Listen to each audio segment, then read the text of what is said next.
In Luke 3, verse 2, it says, Annas and Caiaphas being the high priest, the word of God came unto John, the son of Zacharias, in the wilderness. This was when Jesus came the first time. What I want you to notice is when Jesus came the first time, there were two high priests.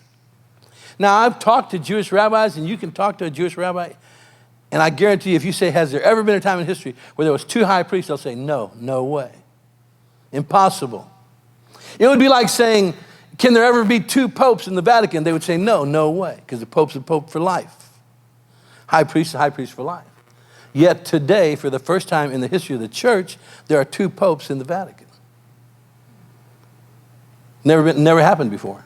Not in the history of the Catholic Church. It's never happened before. But, what do you do when a pope resigns? It's just never happened. He's still pope because he's pope for life. He's just not the acting pope. There's two popes in the Vatican for the first time in the history of mankind.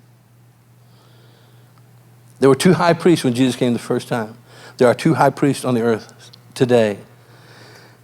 It says the word came to John. In other words, the prophetic word came to John the Baptist. The prophetic word has come to his church over the past 20, 30 years. So we see two high priests. We see a prophetic move in the church. These are things that the last time they happened, it was when Jesus came the first time. And the word of God didn't come to the church leadership. Apparently there was corruption in the church leadership. And so the prophetic is going to come upon his sons and daughters, those who listen to the word of God. There's corruption in the church today. When Jesus came the first time to minister, we see the two high priests, we see the prophetic move. And thirdly, women were used in a significant manner when Jesus came the first time.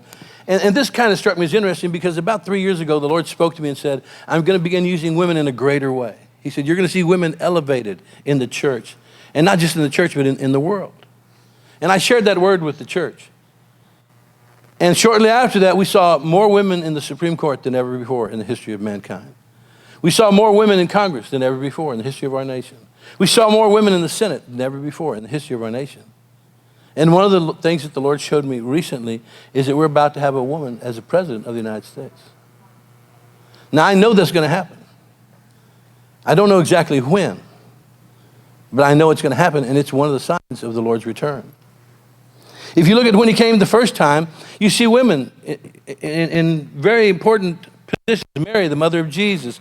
Elizabeth, Mary's aunt and mother of John the Baptist. Martha, the sister of Lazarus. Mary Magdalene. Mary of Bethany, who broke her alabaster box on Jesus' feet. You read about Lydia, a businesswoman, serving the Apostle Paul. Women were used in a significant way when Jesus came the first time. There were two high priests. There was a prophetic move. All those things are happening now.